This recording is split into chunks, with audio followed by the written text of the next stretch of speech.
Good morning mga kapobre. Mag-harvest tayo ng asula para ibilad. Pagkabilad po, pag tuyong-tuyo na, so pakain na natin sa manok. Ito mga kapobre, maraming ano na. Parami na ng parami. Asula. Pagkain ng manok. Ihalo sa feeds.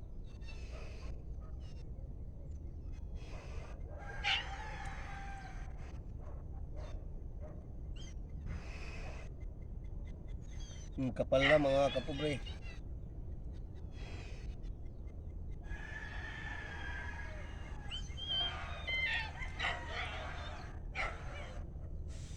Dapat gagawa tayo ng ano, pang sandok.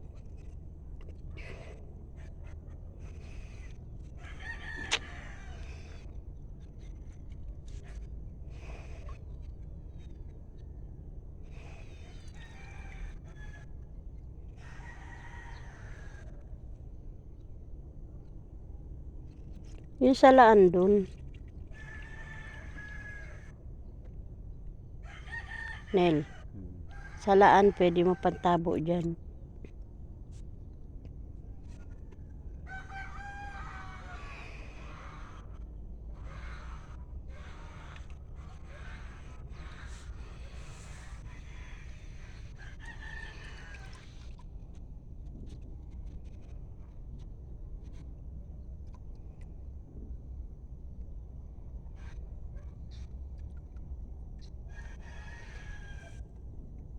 Madali lang po mga kapobre yung pagtatanim ng asula.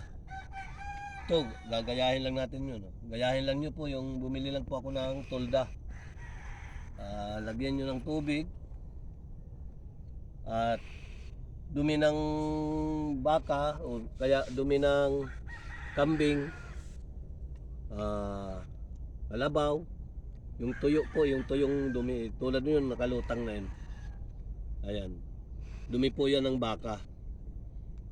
So, yan po yung pagkain ng asula. Saka kung nakikita po natin na umuunti yung tubig,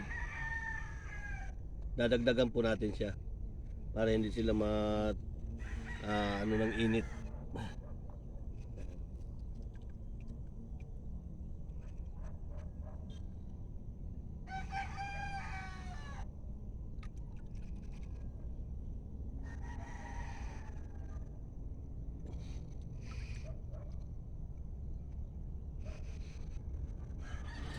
Okay, hanggang dito lang po muna ang ating video, kasi pagka mahaba ng mga kapobre hindi na natin na ipopost, kailangan i-edit pa raw, kaya mudo maiksi lang po dapat ang ating video. Ganito lang po kasimple ang pagano ng asula natin. So pag makapal na po, bawasan natin, ibilad po natin. So, dito po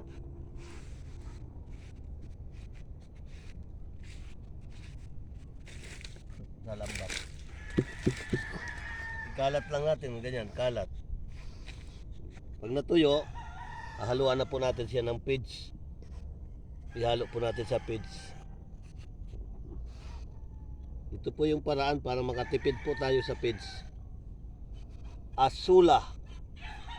Nakukuha po ito sa mga palayan. Mabilis po ito mga kapobre dumami. Pag natuyo po ito mamaya, pwede natin mamayang hapon ipakain sa mga livestock natin. Thank you. Maraming salamat sa panunood at paki-share na lang po. Maraming salamat. God bless sa atin lahat.